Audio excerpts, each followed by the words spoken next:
नमस्कार दोस्तों, मैं विक्रम लिख स्वागत करता हूं आप सबका अपने YouTube चैनल के ऊपर। और आज मैं बात करूंगा आज के देश के सबसे बड़े मुद्दे के ऊपर। सरकार ने संसद का विशेष सत्र बुलाया है और देश के सामने ये नहीं बताया कि इस विशेष सेशन का मुद्दा क्या होगा।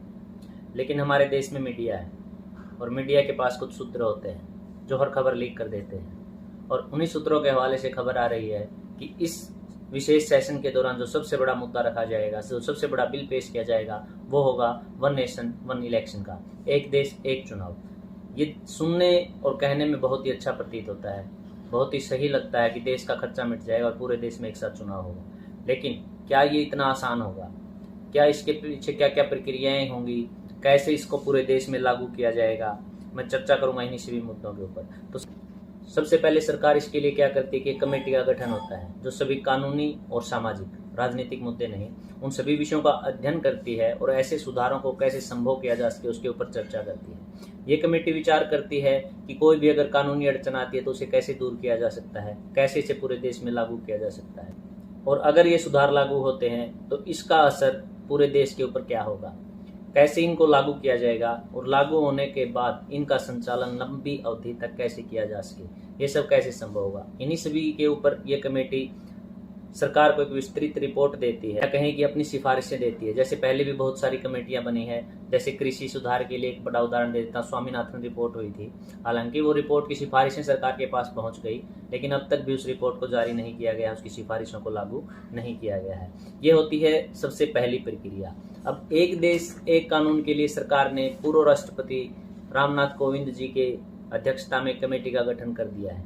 हालांकि सिर्फ अध्यक्ष चुना गया है। इस कमेटी में कौन कौन सदस्य होंगे, इस कमेटी को कितने दिन का समय दिया जाएगा, इस बारे में डिटेल अभी तक कुछ भी नहीं बताई गई है।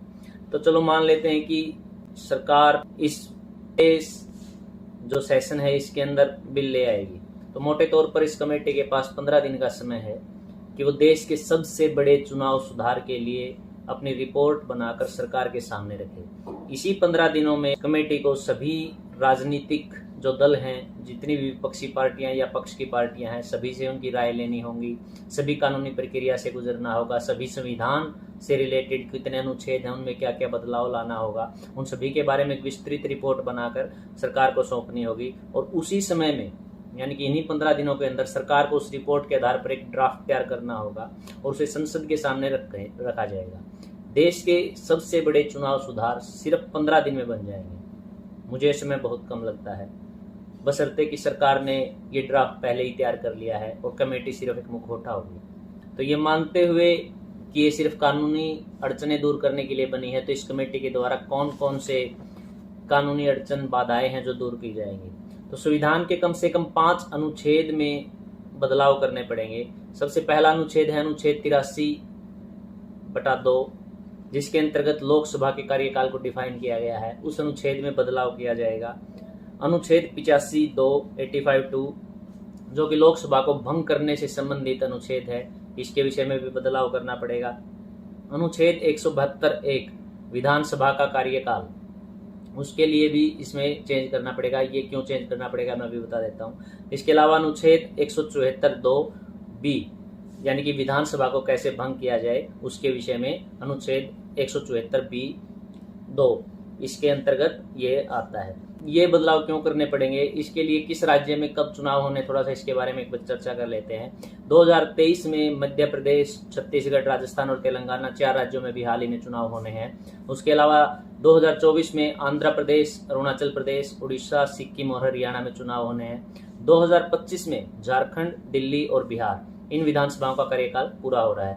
कुल मिलाकर 12 ही राज्य ऐसे हैं जिनका कार्यकाल 4 या 6 साल के अंतर्गत आता है। बाकी जो 16 राज्य और केंद्र शासित प्रदेश इसके अलावा जो बचते हैं, उनका कार्यकाल तो अभी तक आधा भी पूरा नहीं हुआ है। तो उनकी विधानसभा को भंग करने के लिए अनुच्छेद 174(2)(b) में बहुत बड़ा बदलाव करना होगा, यानी कि संघीय ढांचे का जो संविधान की प्रस्तावना उसमें बदलाव करना होगा।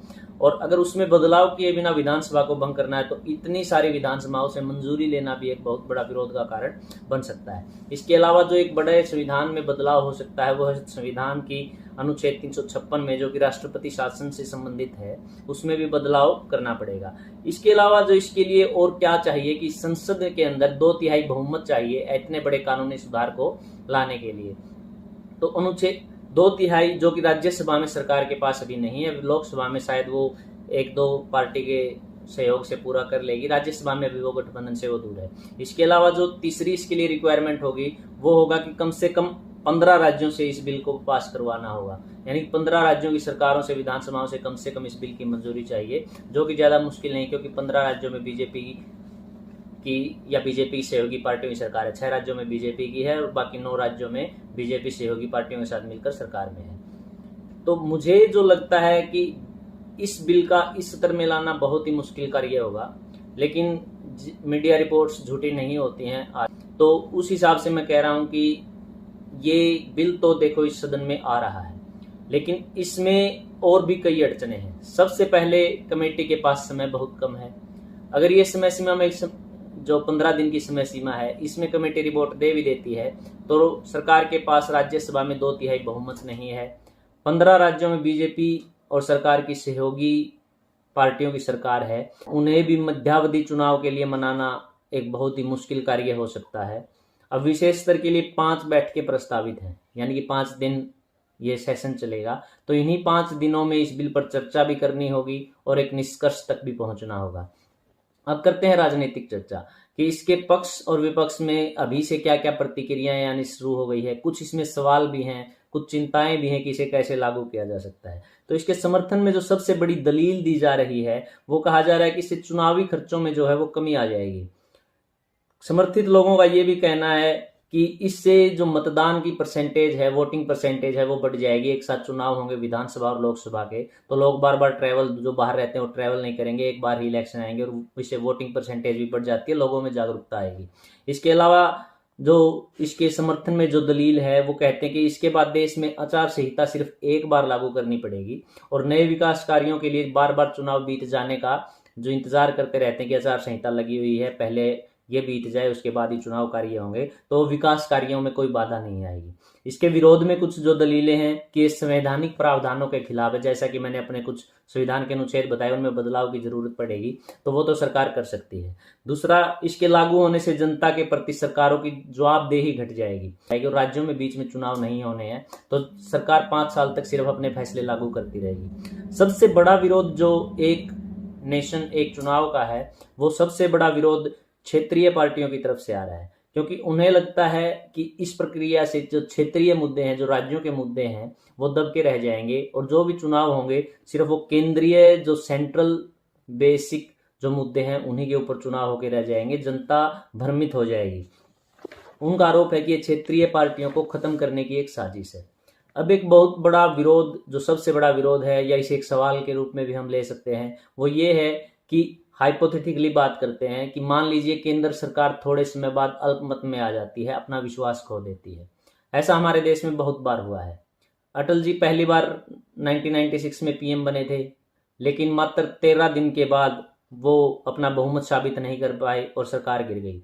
फिर से देश में चुनाव हुए, दोबारा चुनाव होने के बाद 1998 में मात्र 13 महीने तक ही सरकार चली और उन्होंने अपना फिर से बहुमत खो दिया। वो अपना बहुमत खो देते हैं और देश में फिर से चुनाव होते हैं। 1.5 साल के अंदर देश ने 3 चुनाव देखे। तो इस प्रकार की अगर स्थिति आ जाती है, तो जैसे ही लोकसभा की भंग होगी, तो क्या सभी राज्यों की विधानसभा को फिर से भंग कर दिया जाएगा? तो फिर से बार बार चुनाव की प्रक्रिया से हमें गुजरना नहीं पड़ेगा। तो 5 साल का जो ढांचा है, इसे कैसे बरकरार रखा जाएगा? तो क्या चुनावी जो ये व्यवस्था लाई जाएगी एक देश एक नेशन की, सिर्फ एक बार सभी विधानसभाओं को बंद करके ले लिया जाएगा और कुछ समय बाद फिर से यही हाल हो जाएगा कि कुछ विधानसभाएं अल्पमत में चली जाएगी, अविश्वास में चली जाएगी, तो उनके चुनाव बीच में दोबारा हो जाएंगे।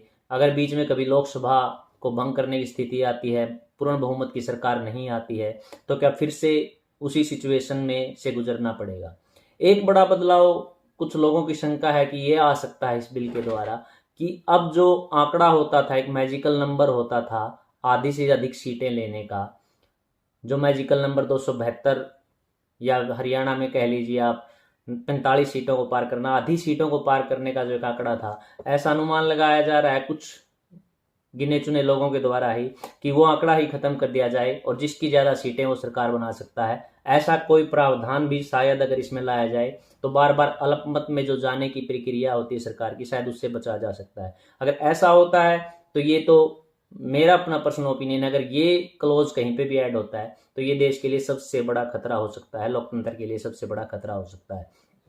तो उम्मीद करता हूं कि ये क्लोज तो नहीं आएगा। इसके अलावा हाल ही में एक और सवाल है, कुछ सवाल उठ रहे हैं। जैसे हाल ही में 27 जुलाई 2023 जो अभी सेशन खत्म हुआ, उसमें राज्यसभा के दौरान एक सवाल पूछा गया था इसी विषय में, वन नेशन वन इलेक्शन के बारे में। उसके लिए सरकार के 3 लाइन का जवाब आया था। उनका पहली लाइन थी कि देश की सभी पॉलिटिकल पार्टीज से अप्रूवल लेनी पड़ेगी, जो अभी तक नहीं ली गई है।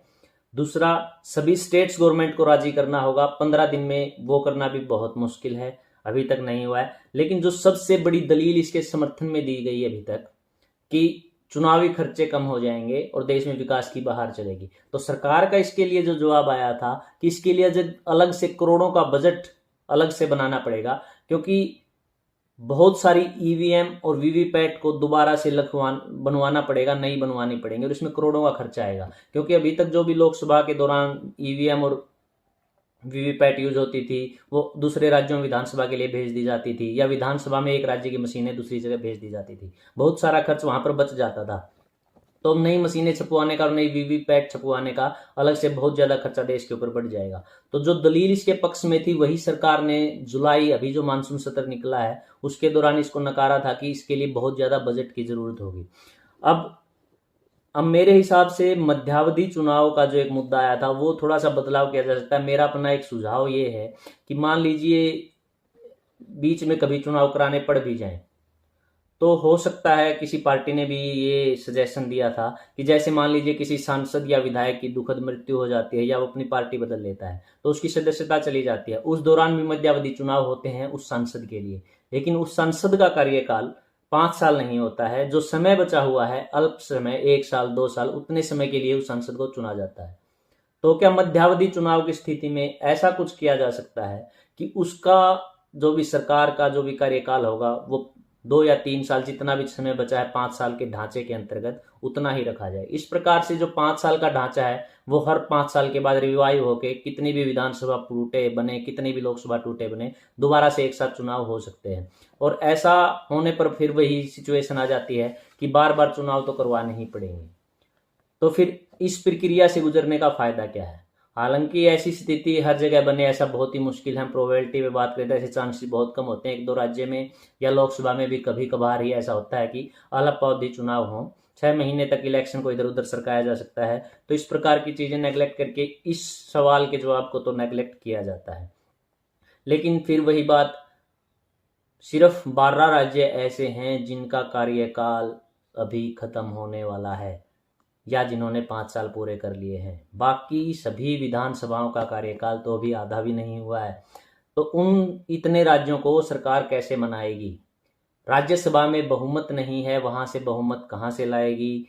और सिर्फ 15 दिन, क्या सिर्फ 15 दिन देश के सबसे बड़े चुनावी सुधार के लिए काफी हैं? आपकी इसके बारे में क्या राय है? कमेंट बॉक्स में जरूर बताइए। सरकार क्या बिल पेश करती है, इसे कैसे लागू किया जाएगा, ये तो स्पेशल सेशन में संसद में ही पता चलेगा। आप अपनी राय हमारे साथ रखते रहिएगा। चैनल को सब्सक्राइब कर दीजिए और बताइए वन नेशन वन इलेक्शन आएगा या नहीं आएगा। धन्यवाद।